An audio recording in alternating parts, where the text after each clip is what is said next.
Amis vapoteurs, bonjour. Aujourd'hui, petite vidéo test de matériel. En fait, on va parler de deux matériels, mais vous allez voir, c'est le même device, mais avec deux déclinaisons qui certains vont plaire, d'autres non. C'est pour ça, chacun pourra choisir ce qu'il kiffe.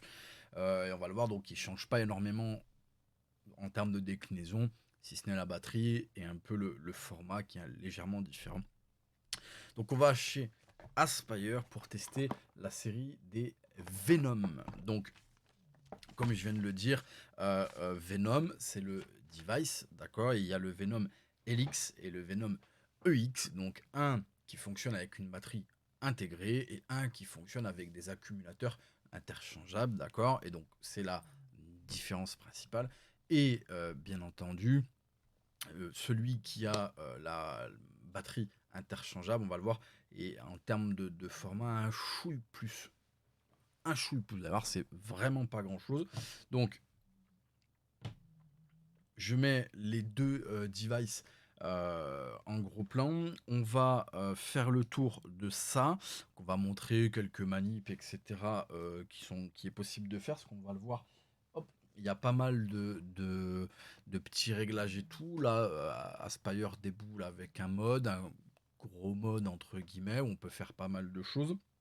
Hop, je vous ouvre tout ça. Je vous le verrai après. Je vous le verrai après. Donc on va faire les manips, les machins, les trucs, puis on va en parler. Les Venom, donc ça fonctionne avec les résistances BP, que j'aime bien. C'est cool. Hop, on va en gros plan, on enlève ma face. Tac, on tourne le mic. Donc, voilà les deux devices. Donc, j'ai deux couleurs différentes. Donc là, on a le Venom LX. Donc ça, qui fonctionne avec batterie intégrée. Et là, le Venom EX, qui fonctionne avec des accumulateurs. Donc, comme je le disais, donc, on a une petite différence en termes de taille. Après, quoi qu'il en soit, donc là, j'ai le plus petit. Ça dépasse un petit peu. Le plus gros, franchement, ça dépasse pas de grand chose non plus, hein, on va pas se mentir. On le voit, on a vraiment, je trouve, sur ce device qu'il y a eu, il y a une importance esthétique qui a été apportée à ça. Des fois, Spire fait des choses tout à fait simples. Ça, c'est pas vilain, mais c'est simple. Et puis après, ils vont dans le détail pour certains. Donc là, alors là, j'ai le Rainbow et alors celui-là s'appelle Chrome Blue Fade. Je suis jamais été fan du Rainbow. Voilà, bon, ça c'est mon avis, mais vous verrez que, enfin, ceux qui aiment le Rainbow, enfin, je trouve plutôt pas mal fait.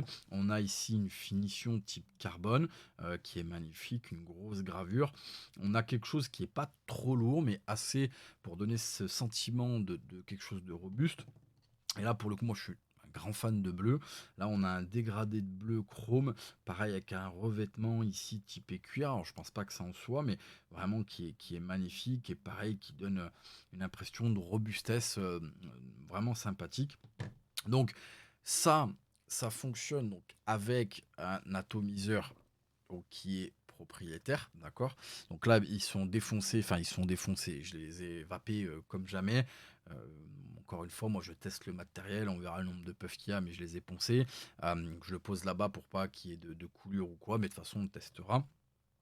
Donc atomiseur qui est proprio, mais Aspire, si je me trompe pas, a sorti un 510 qu'on peut mettre, et donc on peut mettre d'autres atomiseurs dessus. Au niveau des boîtes, qu'est-ce qu'on a? Bah, on a les devices comme je viens de vous montrer. On a des résistances BP qui sont fournies, donc la 0,15 et la 0,3 pour les deux, voilà, si je ne me trompe pas. On a le cordon de rechargement, le manuel d'utilisation, le cordon tac, je vais vous montrer.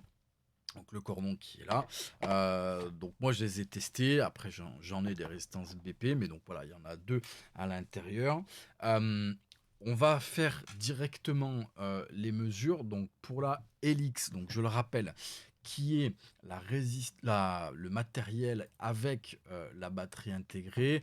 On a à peu près, donc là pas besoin d'être reviewer, il faut juste lire manuel d'utilisation ou les sites ou peu importe. On a une hauteur de à peu près 129,6 pour 34 par 28. Et donc pour la batterie interchangeable, donc ce qui fonctionne avec accumulateur, on a à peu près 138,5 par 29 par 35,5. Vous voyez, ça change un petit peu, mais sincèrement, c'est pas non plus un truc de fou. Celle qui fonctionne avec accumulateur, compatible accumulateur, donc c'est du single, 18 650, 20 700, 21 700. Et là, je vous le montre sur elle et on fera le tour avec elle. On a ici tout simplement une petite trappe qu'on va venir ouvrir, donc qui est aimantée, qui tient vraiment bien, il n'y a pas de souci là-dessus. Et on a bien sûr l'adaptateur pour le 18 650, parce que le 20 700 et le 21 700, il n'y a pas besoin de l'adaptateur, hein, on vient mettre son accu direct. Donc ça, c'est très bien. Je vais mettre de côté parce que voilà, c'était la trappe que je voulais montrer. Après, on a les mêmes fonctions. On va le voir, il y a un bouton d'arrêt et compagnie. Donc, au niveau, donc on va mettre l'atomiseur. On va commencer par le haut. Donc, en haut, on a un atomiseur. Donc, le remplissage, donc on le voit. Là, c'est un drip tip qui est propriétaire. D'accord, c'est pas un drip tip interchangeable. Pour le remplissage, on vient choper ici le drip tip quart de tour, ce qui nous laisse apparaître les deux trous de remplissage pour effectuer le remplissage de l'atomiseur. Et au milieu, la cheminée avec la résistance, d'accord.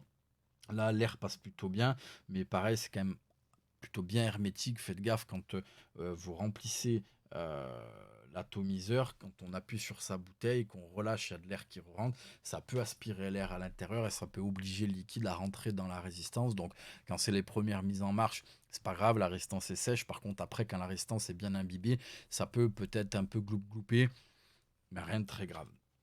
On a ensuite, donc, si on l'enlève, ah oui, ça tient très très bien. On a donc tout ce qui est aimant, hein, sur le côté qui vient s'aimanter sur la grosse partie métallique, la connexion électrique. Et on le voit, il y a deux trous béants de chaque côté. Et donc là, quand on vient mettre, en fait, on vient tourner ici. Je ne sais pas si vous allez voir correctement. Et ça vient occulter tout simplement les arrivées d'air. D'accord? Donc ça, je vais l'enlever. On le remettra après pour faire le petit puff. Ensuite, qu'est-ce qu'on a? On a... Alors, je vais pas dire double écran parce que vous allez vous tromper, mais en fait, on a toute cette partie-là, ici, la façade et le côté, où en fait, c'est. Alors, je pense pas que ce soit de la vitre, je pense que c'est une plastique, mais pour le coup, vraiment de bonne qualité. Donc, c'est tout ouvert, donc on a vraiment l'impression de place en fait, mais on a l'écran bien sûr qui est ici, hein, ça se voit bien. Donc, c'est un écran de 0,96 en TFT Color Screen. Dessus, on a tout ce qu'il faut, le reste de charge de batterie, donc en icône et en pourcentage. On a un truc pour verrouiller, déverrouiller, auto. On va le voir, il y a plusieurs modes. Donc ça fonctionne en mode auto, en mode watt, en mode voltage, bypass, contrôle température et CPS. Donc voilà, Aspire a mis tout ce qu'il avait dedans. Nickel, on peut l'utiliser pour plein de choses.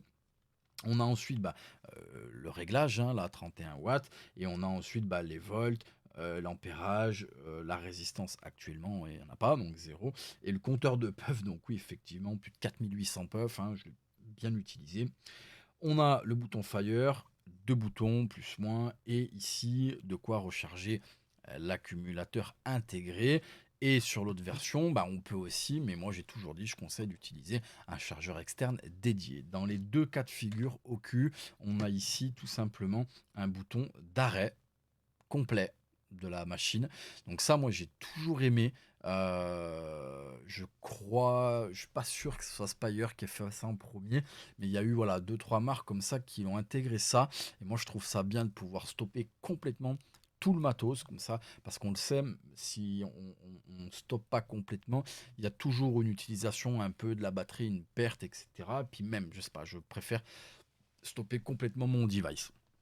Voilà. Alors, pardon, tu vois, hop, hop, qu'est-ce que je peux dire? Alors, premièrement, réglage. Donc là, je suis en auto. Alors, l'auto, qu'est-ce que c'est? C'est, on met sa raise, machin, on remplit, on vient mettre l'atomiseur, il détecte la résistance, d'accord?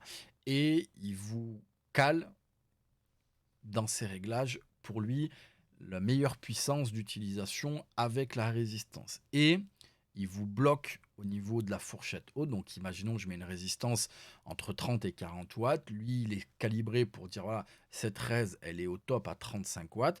Je pourrais quand même monter. Par contre, à la limite haute de la préconisation, dans les chiffres que j'ai donnés, 40 watts, eh ben, il ne permettra pas d'aller au-delà. Donc, ça permet de bloquer et pas de faire de conneries. Donc ça, c'est bien. Pour régler la puissance, bah, on le voit, hein, plus, moins, il n'y a pas grand-chose à dire. Donc, toujours dans le mode auto.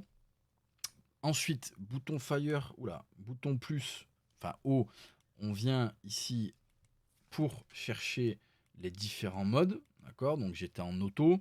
Ensuite, il y a les watts, donc même principe. Le voltage, donc là on règle la tension et pas la puissance. Ensuite, on a le mode bypass. Donc le bypass, je le rappelle, c'est basculer un mode électro en mode mécanique. Donc ça enverra seulement la tension qu'il y a dans la batterie, la vraie tension, mais tout en gardant les sécurités d'un électro et pas complètement full méca. Ensuite, on a le contrôle température en NI, et stainless steel, bien entendu, et le CPS. Donc, CPS, c'est pour régler en fonction du temps. On peut faire des variations comme ça avec certains atos. Je suis pas sûr que ce soit très utilisé encore de nos jours, mais bon, pourquoi pas, hein, ça existe. Euh, Certains doivent l'utiliser.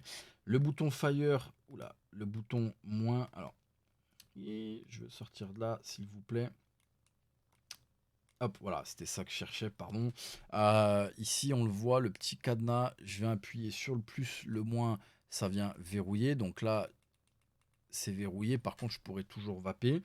Et ensuite, effectivement, en dernier lieu, je vais vous montrer donc le Fire ici. On rentre dans les réglages. Donc là, on le voit, on a différents modèles de LED ici. C'est-à-dire que c'est quand on va vaper, donc on peut enlever la couleur. Le A, bah on le voit, c'est du bleu qui tourne.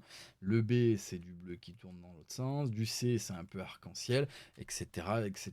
Ça, c'est à l'utilisation quand on vape, et c'est également à la recharge. Moi, j'utilise souvent mon matos le soir, dans le bureau, dans la pénombre et tout. Les LED sont magnifiques, vraiment, ça donne un style. Après, on aime ou on n'aime pas, ça, il n'y a pas de souci. Ensuite, je peux venir locker complètement en appuyant 3 fois sur le bouton Fire, d'accord? Je viens de le locker, 1, 2, 3, hop, je viens déloquer. Et oui, on peut gérer l'intensité. Donc, j'étais sur modèle, j'appuie sur Fire, on est sur l'intensité. Je peux venir ici baisser l'intensité de mes LED et de mon écran. Tac, je remets à fond. Hop là. J'ai fait le tour, si je me trompe pas. Le rechargement 2 ampères, ça c'est pas mal. En termes d'atto, donc hop, je le reprends. On va le mettre là. Donc là, je suis en auto. Tac. Hop. Voilà, il m'indique 30 watts. Pour lui, c'est le top. Avec la résistance à 0,3. 5 ml. On a un poids, donc, pour batterie intégrée de 160. Pardon. Pour batterie intégrée de 164 et batterie non intégrée, à peu près 172. Je ne pense pas qu'il compte la batterie avec. Et pour la batterie intégrée comme celui-là, donc j'ai toujours du mal, le LX, on est sur une batterie de 3200 mAh. C'est vraiment balèze pour le coup. En termes de puissance, bon, entre 1 et 100 watts. Techniquement pour la seconde aussi. Si vous avez des bons accus, hein, ça c'est très important d'avoir des accumulateurs qui soient performants et non abîmés. Qu'est-ce que je peux vous dire d'autre? Contrôle température, pareil, entre 115 et je sais plus combien de degrés Celsius, 300, je crois, degrés Celsius. Euh, voilà, je crois que j'ai tout dit. On va revenir sur ma face avec hop, les résistances. Donc là, on le sait, résistance BP. Donc là, techniquement, toutes les résistances sont compatibles, d'accord. Je sais plus quel matos où il y avait une des BP qui n'était pas compatible parce que le matériel ne permettait pas d'aller au-delà de 80 watts et la BP, la Pro, la 015 Pro, elle pour le coup est entre 80 et 100 watts. Donc là, vu les capacités de puissance qu'elle a, que a ce device, on peut tout utiliser en termes de résistance BP. En sachant que, alors ça on va en parler après, donc là j'ai l'atomiseur qui est monté, on va se faire un petit puff, tout est ouvert.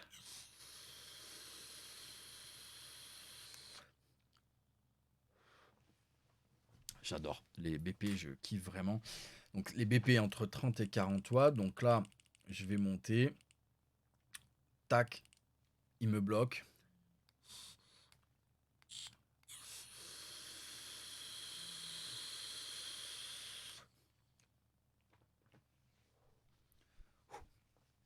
Ça envoie fort.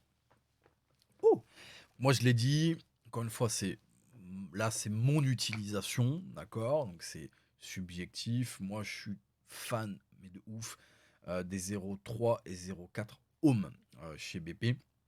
Maintenant, il y a les 0,17, les 0,15 où là, ça peut envoyer fort, fort, fort, hein, ça peut monter jusqu'à 100 watts. Donc, ceux qui aiment ça, vous allez vous régaler.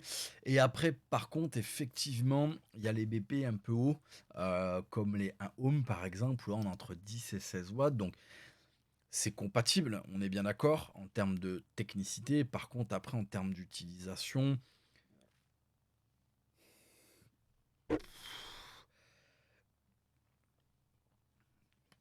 c'est pour du DL. Voilà. DL très ouvert. Je respire. Donc, moi, en ce qui me concerne, je l'ai dit, redit, et je le redirai à chaque fois qu'on parlera des BP. Bah moi, j'aime ça. C'est vraiment le type de DL qui me plaît, c'est-à-dire très très ouvert et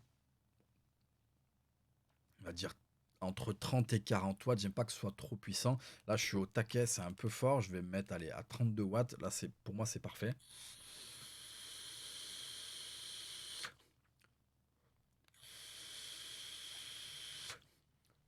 C'est vraiment top. 3200 mAh, c'est énorme. Pour la batterie intégrée, pour la batterie externe, bah là, ça va dépendre de ce que vous mettez dedans, mais pour l'intégrer, 3200, c'est vraiment costaud, hein, on a de quoi faire. Et le super point Aspire, le petit 510 qu'on peut caler, parce que du coup, moi par exemple, quand je pars, si je pars en vacances ou quoi, en week-end ou juste à droite à gauche, j'aime bien partir avec des petites choses, on se prend pas la tête. Mais si je prends des grosses choses, j'aime bien être sûr d'avoir pas mal de batterie. Donc j'aime les batteries où il y a beaucoup de milliampères. Donc là, 3200 c'est bien. Et avec l'adaptateur, bah, je sais, donc je peux mettre celui-là. Mais par exemple, bah, pour rester dans le ton d'Aspire, pardon, je mets un 510 et je peux mettre un Nautilus 3, c'est un des autos que j'utilise aussi. Je peux intervertir et me faire plaisir à passer du MTL au DL avec du matos différent et tout, donc bien pensé. Donc ça, clairement, là, dans mon optique, dans ma vision des choses, quelqu'un qui débute devrait être sur du MTL, donc je dirais pas que c'est pour des débutants, à moins qu'on prenne en compte que la batterie, parce qu'on peut vouloir beaucoup de batterie, mais on peut dire qu'on peut débuter avec ça, même si je suis pas fan de ceux qui débutent en DL, mais par contre, attention, on est sur des choses assez puissantes, d'accord? Donc, faut faire gaffe, mais même il y a des BP un peu plus hautes, on n'est pas obligé de taper du 0,15. Voilà, il faut aimer ça, il faut aimer le DL, de moyennement puissant jusqu'à très puissant, ça peut convenir à pas mal de gens. L'esthétisme, moi j'aime bien, alors pas cette couleur, hein, mais le bleu là, il est vraiment juste magnifique, les finitions sont là, bref, pour moi, encore un joli coup d'Aspire, ça marche très très bien, ça fait beaucoup de matos que je peux utiliser chez eux, hein, le BP Stick, le Huracan par exemple dans cette catégorie-là, le Venom dans son ensemble avec l'atomiseur propriétaire. Voilà, je trouve ça très bon. Voilà, se contester, donnez-moi votre avis. Là, ça parle aussi à ceux qui veulent des accus extérieurs. Bref, ça va taper large en termes de public et je trouve ça cool. Bien joué, Aspire. Voilà pour cette vidéo. On voit la petite boule de poil là. Voilà pour cette vidéo. Un grand merci à vous, Aspire, qui m'envoie toujours des trucs régulièrement. C'est cool. Merci à vous d'avoir regardé cette vidéo. Donc merci Aspire, Aspire France LCA. Merci à vous d'avoir regardé cette vidéo. Et comme je le rappelle maintenant à la fin de vidéo, le plus important, c'est pas les accointances, la marque, le liquide. Le plus important, c'est de trouver l'ensemble qui fait que vous vous tiendrez éloigné un maximum du tabac. Sur ce, je vous souhaite une bonne journée et une bonne vape. Ciao.